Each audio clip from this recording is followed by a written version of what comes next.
La République du Congo célèbre ses 62 ans d'accession à la souveraineté internationale ce 15 août 2022.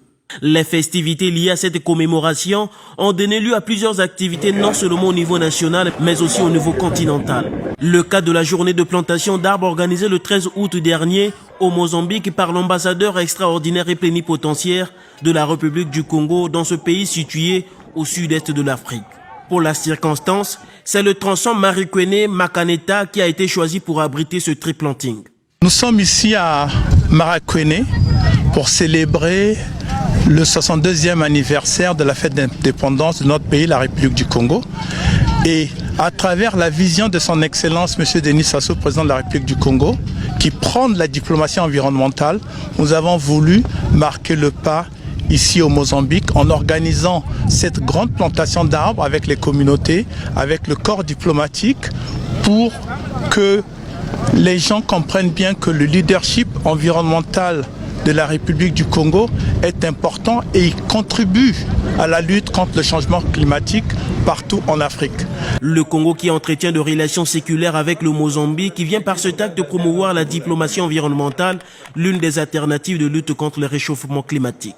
La République du Congo a su affirmer sa diplomatie environnementale depuis plus de 2 décennies et nous sommes très heureux qu'aujourd'hui, le gouvernement mozambicain, l'ensemble du corps diplomatique accrédité au Mozambique, mes collègues ambassadeurs, les amis du système des Nations Unies, nous ont rejoints pour que ensemble nous puissions contribuer à la lutte contre le changement climatique, pour que ensemble nous puissions revaloriser l'importance de notre patrimoine naturel, l'arbre et son rôle important dans la vie des sociétés, des populations et aussi son rôle important, comme je venais de le dire, dans la lutte contre le changement climatique. C'est le sens de la célébration du Congo, de la fête nationale du Congo ici au Mozambique et nous sommes très heureux de cette belle mobilisation et nous remercions de nouveau nos plus hautes autorités d'avoir investi dans la diplomatie environnementale qui permet aujourd'hui à la République du Congo de rayonner partout en Afrique. Cette plantation d'arbres a été organisée de concert avec le gouvernement mozambicain, représenté par le vice-ministre Fernando Babene de Souza, des partenaires salués par Constant Serge Bunda. Je réitère ma profonde gratitude aux co-organisateurs, notamment le gouvernement du Mozambique, représenté par mon ami le vice-ministre Fernando Bemban de Souza, à monsieur l'administrateur de Marikwene pour son leadership, ainsi que à toutes leurs équipes pour l'excellente organisation et pour leur grand dévouement.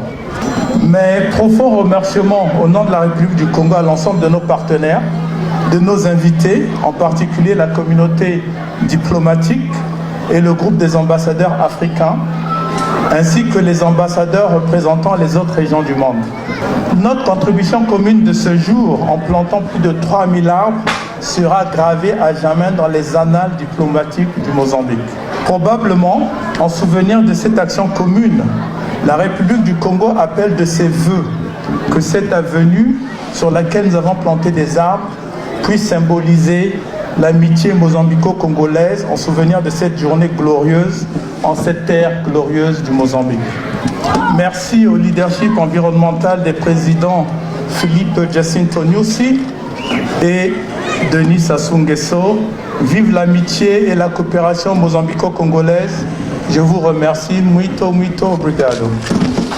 Deuxième au poumon économique après l'Amazonie, le Congo possède l'une des plus grandes réserves forestières au monde. Sa politique en matière de préservation de l'environnement est souvent citée comme modèle par de nombreux pays africains.